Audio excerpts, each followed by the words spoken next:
So we're going to discuss the next few chapters of the Bhagavad Gita. That you may remember that basically the Vedas were divided into two sections. We're called the Karma Kanda, the Karma division, ritual activities to get material benefits, and then the other was Jnana, or knowledge, Greek, gnosis. The idea that the purpose of life is to get knowledge, to be enlightened, to get wisdom, and so on.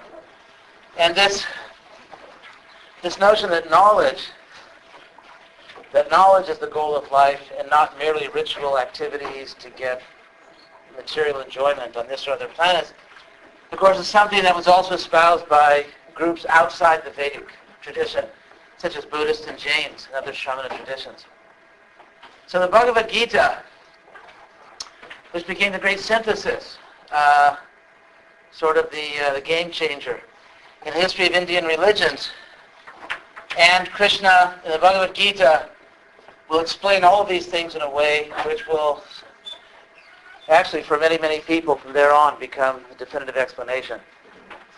So I want to go over that, how Krishna will explain karma and jnana. First of all, regarding karma, this word karma, which I've explained before, comes from the Sanskrit root kri, which means to do or to make, and it is cognate with, that means linguistically related to, English words like create and so on, or increase and so on. So kri means to do or to make, and the word karma basically means action. And it can be used, the prime meanings of this word karma, the way it's used in different situations is, it can mean the ritual portion of the Vedas or the rituals themselves. It can also mean just any action in general. In the Bhagavad Gita, Krishna sometimes refers to his own spiritual actions as karma, meaning simply action, something that someone does voluntarily. And it can also mean the famous system of karma, as in, what's your karma? That the reactions that we do things in this world, and the idea is that, as Newton pointed out, physically every action produces an equal and opposite reaction. The doctrine of karma basically says that this Newtonian principle applies not merely to physical activities, but it applies also to psychological activities, and it applies, let's say, not merely to the physical dimension of our actions, but also to the moral dimension. In other words, for example, right now I'm leaning against this board, and hopefully it won't give way. So this is an action on my part, producing a certain resistance on the part of the board. So there's action-reaction. And so you could say that leaning on this board, the blackboard, leaning on this wall is not really obviously moral or immoral. Maybe coming to class on time, doing my duty and trying to give the class, you could say, is in a way moral as opposed to not showing up. And so the idea is, according to the law of karma, that not merely the physical dimension of my actions produces a reaction, but the moral dimension, the psychological dimension, my intention, and so on. So my complete action as a conscious, intentional activity, which I willingly perform in the world, every aspect of my action produces a reaction from the universe, from nature. And it is the sum total. It's, I remember when I was a kid, sometimes I worked at my father's store, and they had those old cash registers. There were no computers back then. And at the end of the day, we'd hit a certain button, and you'd get the day's total. The total for the day would come up, how much money came in that day. And so it's something like that. According to the Bhagavad Gita, actually in this section of the Gita, at the time of death, this is the eschatology of the Gita. Eschatology is a word used by scholars and hardly anyone else, which means sort of an understanding of what happens at the end. It can mean the end of your life, like what happens at the moment of death for you as an individual, or, to use a Christian term, the end time, like the apocalypse, at the end of time as we know it, the end of history, what will happen, and so on. So Anyway, that's eschatology. So Krishna explains that at the time of death, that button gets pushed. And so, the total for your life, the total of all that we did willingly, our psychological, physical activities, our verbal activities, how we treated other people, how we treated ourselves, all that gets totaled up. And it is that totality, that sum total, which is what you did in that episode of your eternal life, that total carries you to another life. So in a sense, just as we eat, I don't know if the expression came from German, er ist, was er ist, he is what he eats. So as we eat food, we are constantly recreating our physical body. And so we not only recreate our body on a daily basis by eating, but we create a whole new body so that the next body we get as we reincarnate is simply the choice we've made. It's simply the result of our activities in this life. So there's this causal chain. So that system. Now, samsara, the Sanskrit word samsara means the fact that you move from life to life. Karma means that system of reincarnation is governed by objective moral principles. And practically everyone in India bought into this idea, even the Buddhists.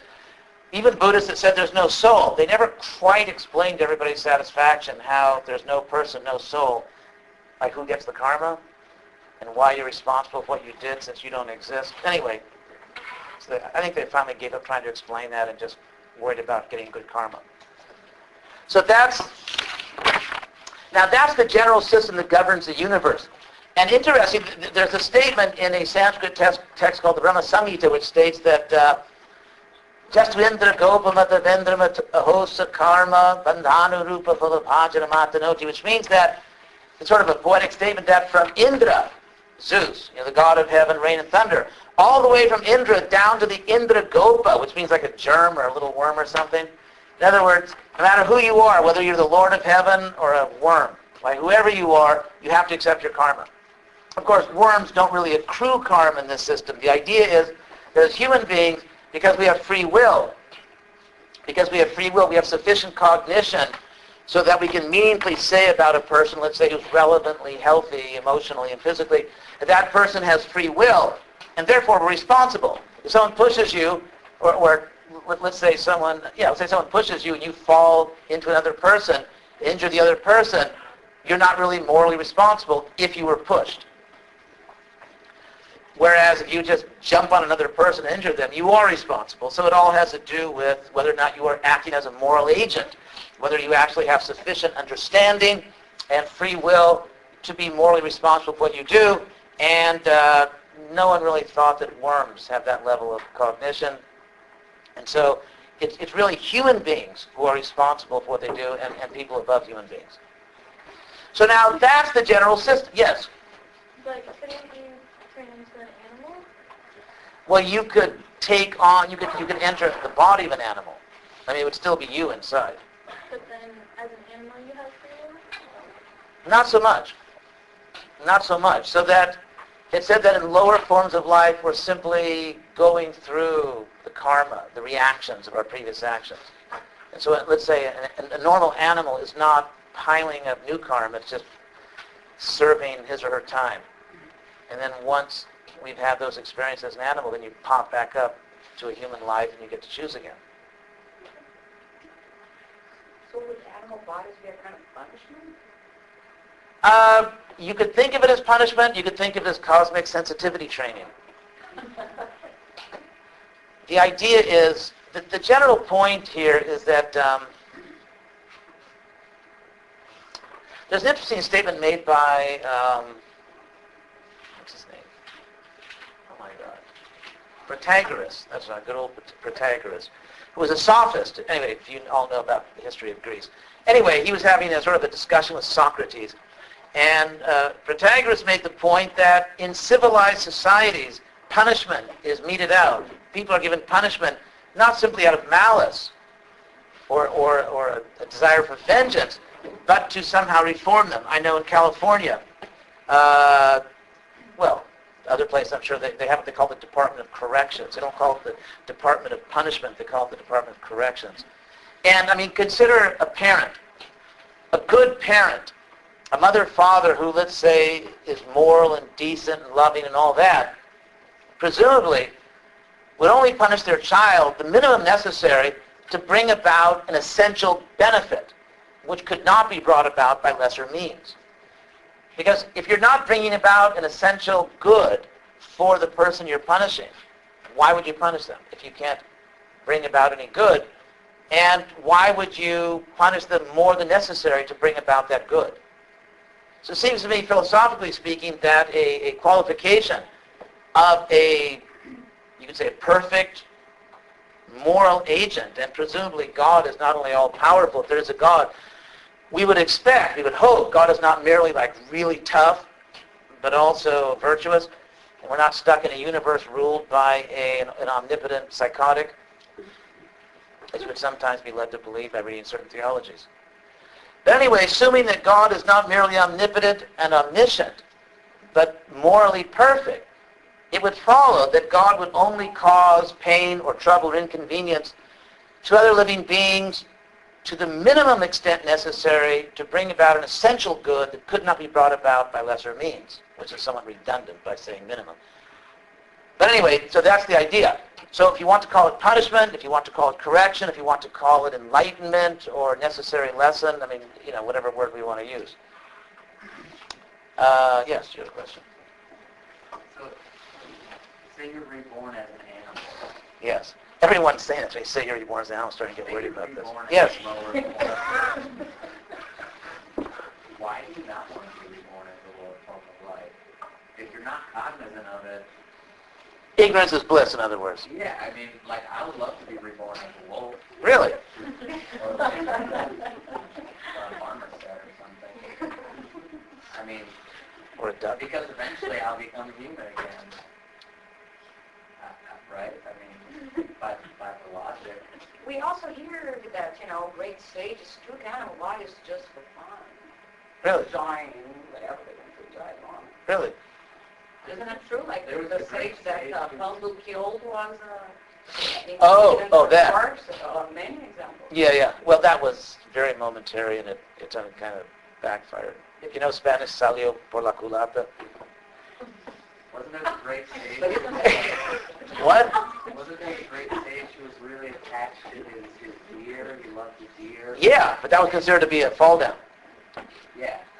Okay, let's get into this. The basic assumption here, for those who prefer not to take birth as animals, basic assumption would be that the pleasures and the satisfaction, the wisdom available to a human being who lives well, who lives appropriately and actually cultivates the right values, the satisfaction, the pleasure, the wisdom available is far, far greater than that available in a lower form of life. And so it's cost-benefit analysis thing. Yes? And what's wrong with being a god? Why do we need to go to nirvana? Why can't we just stay gods? Because you go back to a lower form of life. Well,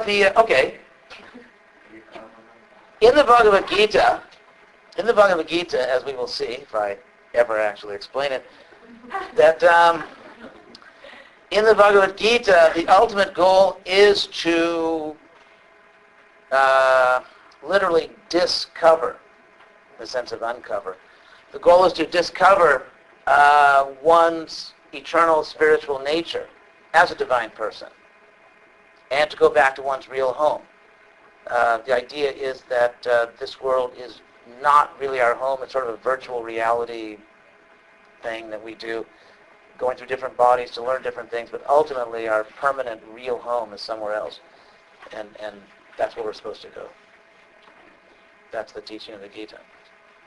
And in general, of the theistic traditions of India. So, without further ado, the Bhagavad Gita. So, we talked about karma. Sort of, Vedic Jeopardy, spin the wheel. Anyway, so we talked about karma. Then the question is there a way out of this karma? And actually, in the word nirvana, the negative prefix near, meaning without, Vana was, in a sense, a synonym for nirvana, using the same prefix, slightly phonetically modified, but it's the same word, would be nishkarma. In other words, to become free of karma.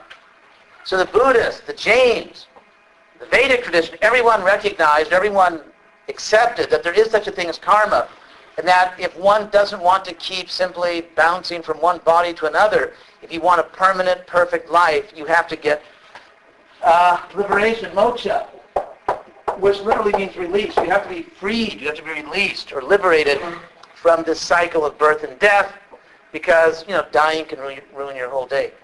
And so the idea was that we have to become free from this cycle and get a permanent, enlightened life of perfect happiness. Now, according to the Bhagavad Gita, how do you become free from karma? Krishna explains in chapter 3 that there is one loophole, that the general rule is in this world that every action produces a karmic reaction, but there is one loophole. Krishna explains with the words Yagyarthat karmano and yatra loko yam karma bandhana. The one loophole to this law of karma is called yajna, or sacrifice. In other words, to understand the concept of sacrifice, you have to understand the notion of karma, which here means the action itself. It just means something you do, is karma. And then Krishna talks about karma phala. Phala means fruit in Sanskrit. Fruit in the sense of, the product, the result of what you do. Just like a tree grows and then produces fruits. So let's say, for example, typical example, you have a job. The fruit is, say the karma is just the job. You go to work and do your job. The fruit is you get paid. Or the karma is you go to school. The fruit, you get a degree and certain opportunities. So Krishna explains in the Bhagavad Gita that you have to separate these two, so that you have a right to perform your action according to your nature, according to your position in society. Everyone has a right. This is actually the only time in the Gita Krishna uses that word, a right. You have a right to perform your own duty, your own work. However, you don't have a right to the fruit. The fruit actually has to be offered in sacrifice. So what that means basically is that, let's say you do have a job, and you earn money. You take that money, and of course you have to spend it. You have to feed yourself and your family. You have to put a roof over your head, and so on and so forth. But if you conceive of yourself as working for God, according to the Bhagavad Gita, so that, let's say you buy food, but you offer that food to God before you eat it. Now this basically was international culture thousands of years ago. If you read, for example, if you read the Odyssey by Homer, one thing you'll notice is that no civilized person in that culture, no civilized person ever eats or drinks anything until they've offered it to the gods. So that it doesn't mean you starve yourself, it just means that there is a natural cycle that the food we eat, whatever we drink, is a gift. It's a gift from heaven. We offer it back, a little offering. It doesn't mean you actually lose it. And then you accept the remnants, so that what you're eating and drinking is a remnant of sacrifice. And again, you find this throughout the world in ancient civilizations. The notion that civilized people, unlike animals, and here's a distinction, unlike animals, do not simply eat. Because if I simply take some food and shove it in my mouth, I'm not acknowledging where it came from. And so Krishna describes in Bhagavad Gita what he calls a pravartikam chakra. And chakra means a wheel or a cycle, or a disc actually. Anyway, so the way, in Krishna's words in the Gita, he says that, this is actually 3:16, that evam pravartitam chakram, there is a wheel that has been made to turn. That's literally what it means. There's a wheel that has been made to turn. And one who does not keep the wheel turning, actually, their life becomes an offense against nature. And they will live in vain. So what is this wheel that has been made to turn? The wheel is that, for example, it rains. It rains. And food grows. We harvest, we take the food, we eat it, we nourish ourselves, and we're able to work. With that ability to work, we go out and get more food, or we do whatever we do in the world. And so the idea is that we are receiving all these gifts, the gift of life, the gift of food, the gift of air, water, and so on, and we don't simply take these things, but we offer them back and then take them. And so this creates a cycle of receiving and offering back. And that if one does not keep this cycle churning, in other words, if one receives all these gifts and does not offer them back, then a person is actually offending nature. And the word Krishna uses is stena eva. That such a person is actually nothing but a thief. Because it's like you go into a store and you take what you want and don't pay for it. But then you get a free scholarship to a government facility. The idea is that when we take things, we have to pay for them. So the notion that the rain, the sunshine, all the food that grows, it's just like there for the taking. It doesn't belong to anyone. You can just take it. You don't have to pay back to anyone, and so on, would be considered uncivilized. That you have to actually pay your cosmic utilities. You have to pay your cosmic bills. And so this is the wheels that made to turn. Now, offering back what we take materially still doesn't get you out of karma.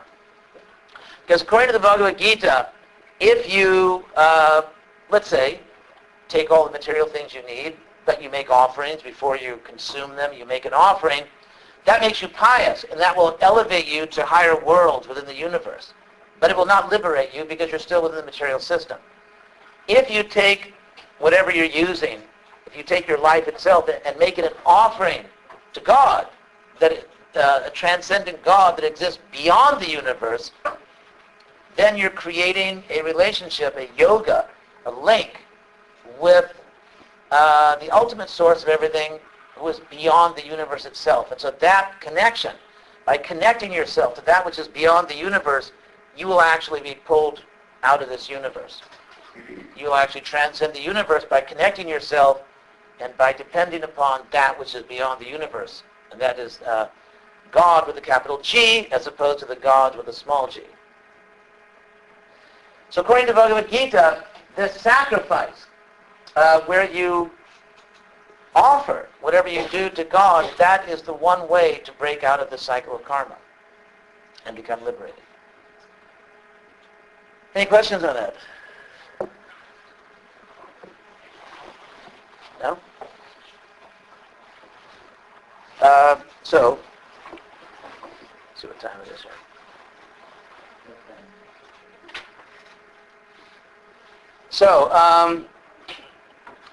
So that is discussed a bit in Chapter 3 of Bhagavad Gita. Then in Chapter 4, there's another very, very important topic, which is perhaps the main topic in a sense of the Bhagavad Gita. And it's something we've discussed before. That is the descent of the avatar. Ava, as I've explained, means downward. Tar means crossing. So in this notion, there is a spiritual world and there's a material world. And when someone from the spiritual world crosses down to this world, that's called an avatar. So Krishna explains himself in Chapter 4 of the Bhagavad Gita, where it's a very interesting conversation. The way it gets going right in the first verse of the Gita, Krishna claims that, the Sanskrit is imang vivassate yogam proktavan. Krishna says that I spoke this yoga, meaning here a spiritual science. I spoke this yoga to Vivaswan, who's considered to be the sun god. This is sort of a prosaic notion for modern people. Isn't that quaint, a sun god? It's, the idea is not that there's just some big man in the sun, like children draw a smiling face on the sun, and there's just some big guy up there with flames coming out of his head and a big smile. It's a little more sophisticated than that. The idea is that just as, let's say your own physical body. Your own physical body is a machine, obviously, and yet there is a person, there's a ghost in the machine, so to speak. Geist, from the German word Geist. Geist means spirit, so I'm just, anyway. ghost in the machine is spirit. The idea is that you as a person, you as a soul, according to the Bhagavad Gita, are within the body. And, for example, to use the word of Aristotle, anima, the soul. The idea is that the body is animated, the body moves because there's an anima, because there's a soul within the body. So it's like your clothes. There's another example Krishna gives. Let's say you're wearing a dance costume. Let's say you're a professional dancer and you put on your clothes. Although dancers often don't wear much clothes, but let's say you put on your clothes and you go out and dance.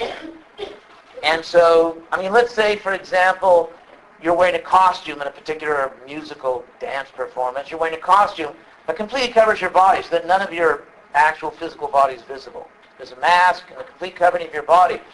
And let's say you're a great dancer. So as you're moving about the stage, that costume is moving in incredible ways. And yet ultimately, as soon as you take those clothes off and drop them in a heap on the floor, they don't move at all. Those clothes actually have no power to move at all. They were moving simply because the clothes were on your body. Actually, your body was moving. So that's the analogy from Bhagavad Gita, that our body moves. We can speak and gesture. The body is moving. It's animated precisely because there's a soul inside the body, and we are the soul. So it's not so much that you are the body, but you have a soul, as if the soul were a little spiritual battery inside your body. It's not that you have a soul. It's that you are the soul and you have a body. Just like you have clothes, so you have the body. And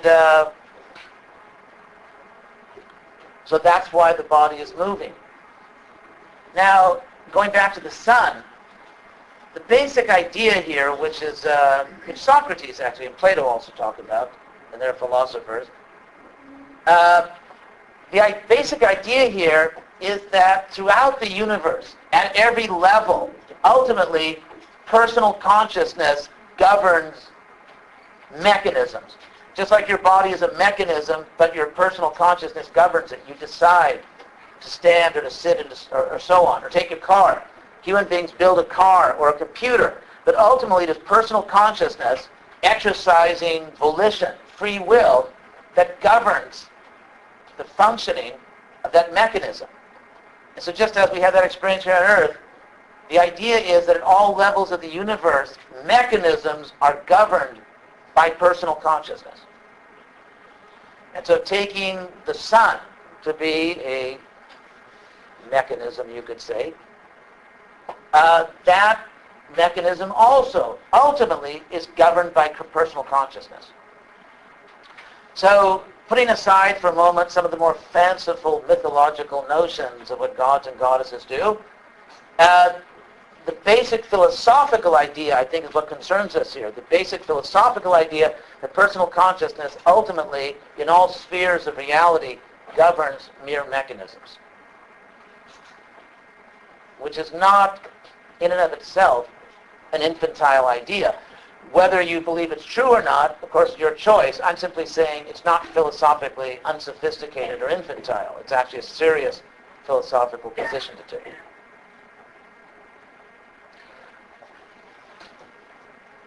So anyway, Krishna says in the beginning of the chapter 4 of the Gita that he spoke this to Vivaswan, who is the personal consciousness governing the mechanism of the sun. And then Vivaswan spoke to Manu, who's considered the great figure, lawgiver, cognate our word man, of course, Manu, and Manu spoke to the king Ishwaku. And then Krishna says that this spiritual science, which he's teaching in the Bhagavad Gita, thus descended through a system that he calls parampara, evam parampara praptam, which parampara means a succession, one after the other. And within India, basically, practically within Hinduism, Jainism, all the isms, and frankly, even within Christianity and Judaism, basically, there's this, I think practically in all religions or just all wisdom traditions that claim that there's an original primeval revelation of some kind, there's the notion that you have to stay connected to it.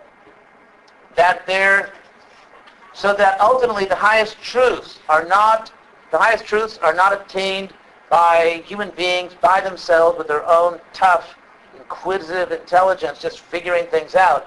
But ultimately, the highest knowledge comes down from authorities, from conscious beings who from time to time, under various circumstances, give that knowledge to us. And therefore, the key thing is to remain connected to the source of that knowledge so that it's coming down to you in the pure form. Staying connected. The whole trick is to stay connected to that original source of transcendent knowledge. So the word Krishna uses, parampara, it's something which is a concern practically in all religious traditions and even other kinds of traditions. I know, for example, there's a form of Christianity called primitive Christianity. And by that they don't mean that it's barbaric. By that they mean that it goes back to the primeval state. It goes back to the original Christian experience and sort of bypasses many, many centuries of invention and corruption. So periodically you see there are attempts, reform movements in all religions, to get back to the original revelation, the original understanding. What was this originally all about? How do we stay connected? And you find this even in legal terms. For example, in modern social debates, one big issue is to what extent are we staying true to the original intention of the Constitution? To what extent is the Constitution simply a springboard that, and you have to reinterpret it in different times? To what extent is it a universal truth that simply has to be applied? Anyway, there's all kinds of debates. Even if you look at legal history, judicial history, there's a concern with having the proper relationship, an appropriate relationship with an original understanding. So, Krishna claims that, when Krishna claims that he spoke this knowledge a long time ago to Vivaswan and so on, Arjuna immediately objects. He says, Kathame tad vijaniyam. How can I understand this, that you spoke to Vivaswan? Because Arjuna and Krishna were the same age. They were best friends. They were cousin brothers. They were very, very close. They were the same age. So Arjuna said that the son, Vivaswan, got this knowledge millions of years ago. So what do you mean you explained it to him? And then Krishna says that actually you and I both have come to this world many, many times. The difference is I remember all my appearances in this world, whereas you've forgotten your appearances in this world. So Krishna is here making a distinction that God, Krishna speaking as God, remembers everything, whereas the individual soul forgets their previous experiences. But still, Krishna then goes on to elaborate why he comes to this world. Why he comes to this world. And he explains this in chapter 4 in a verse which is one of the most famous scriptural verses in all of Hinduism. And that is yada yada hi dharmasya glanir bhavati bharata. In fact, I've spoken, I can't count how many times to Hindu audiences, and when you cite this particular verse, everyone joins in because they all know it. So the verse is yada yada hi dharmasya glanir bhavati bharata, which means in Sanskrit, whenever dharma, virtue, or the force, actually, is declining, and abhyutanam adharmasya, and adharma, the dark side of the force, or the opposite of dharma, is rising, is becoming powerful. Krishna says, Tadatmana sajamiham, then I manifest myself. I descend into this world. And he says that paritranaya sadhunam, it is to deliver all those who are virtuous and to sort of remove from the game those who are, doing evil in the world, and to reestablish dharma, that I come in every age.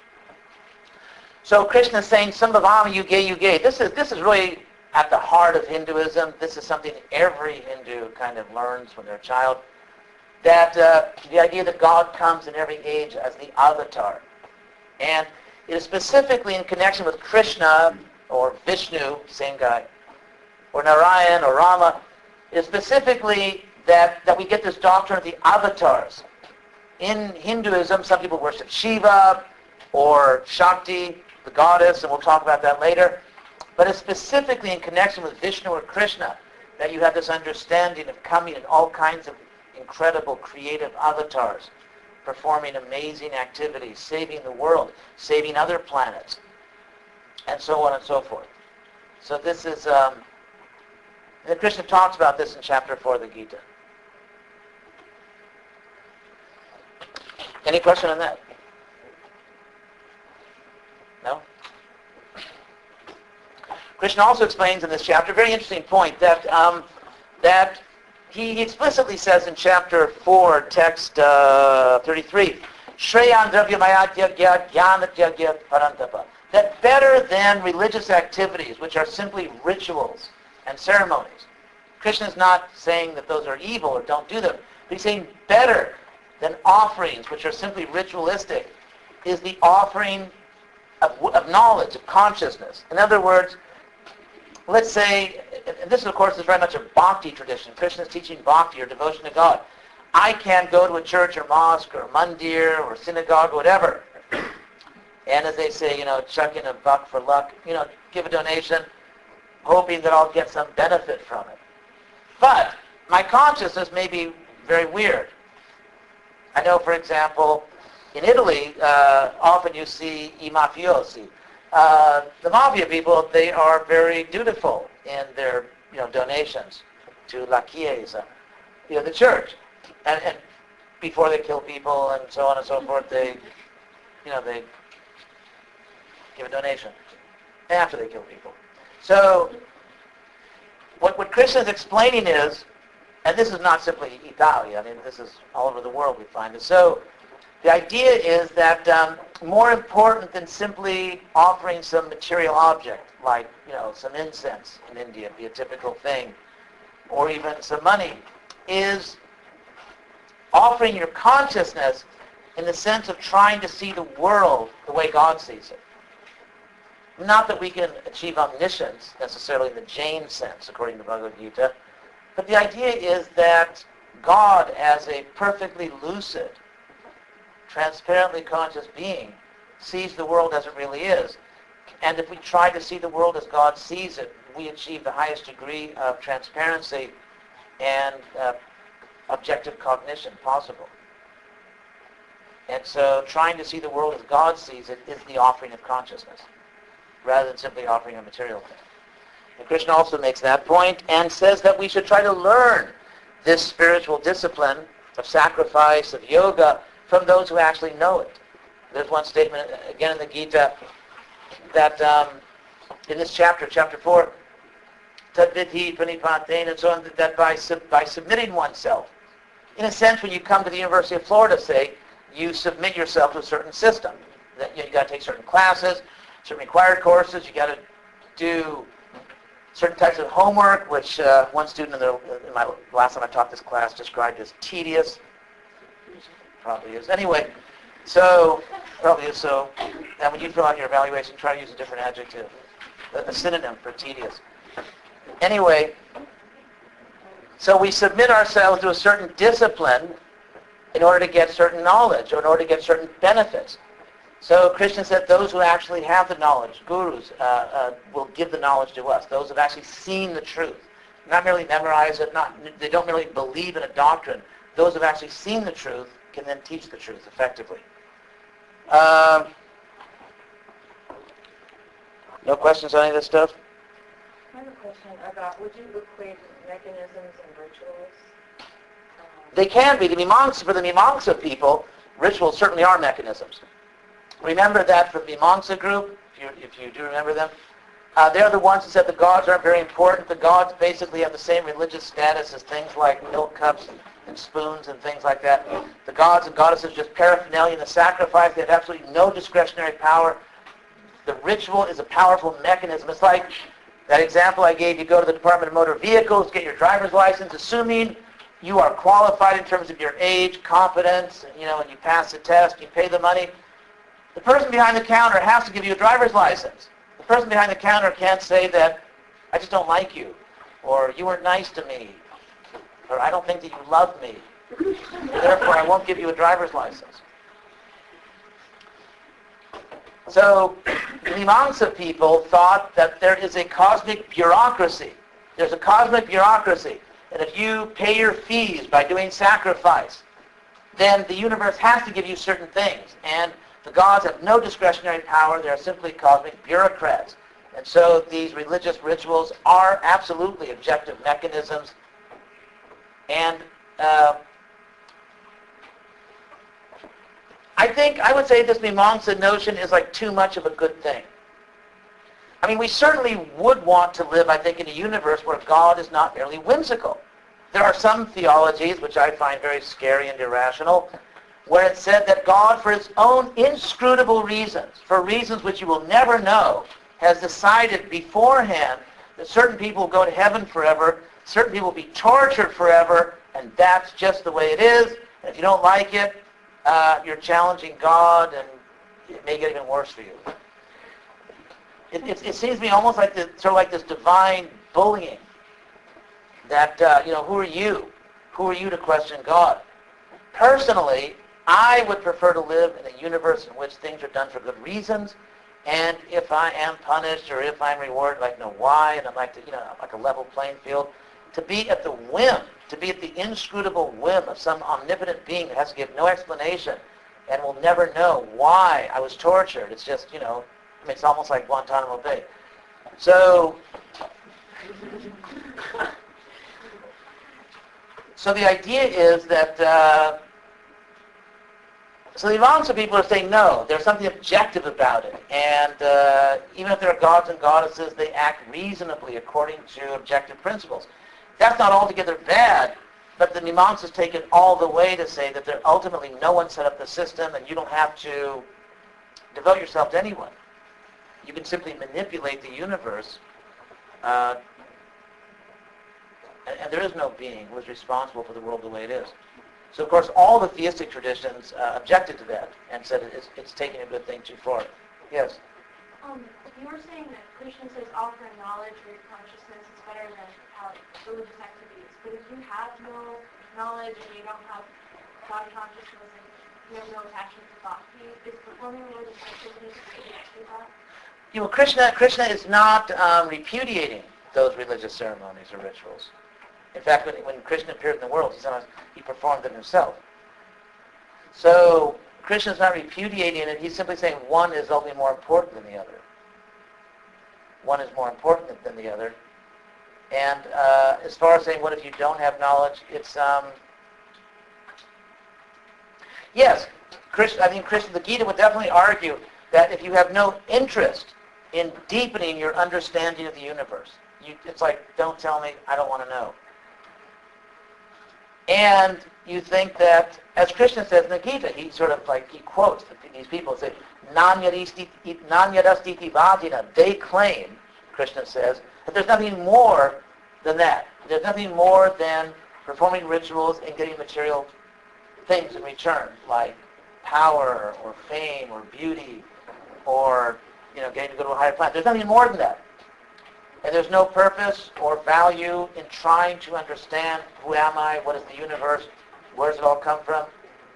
So Krishna would definitely say that sort of rejecting categorically the value of wisdom and claiming that there's nothing more than acquiring material benefits through ritual is a lesser stage of life than trying to understand ultimately what is the universe, what is beyond the universe, and so on and so forth.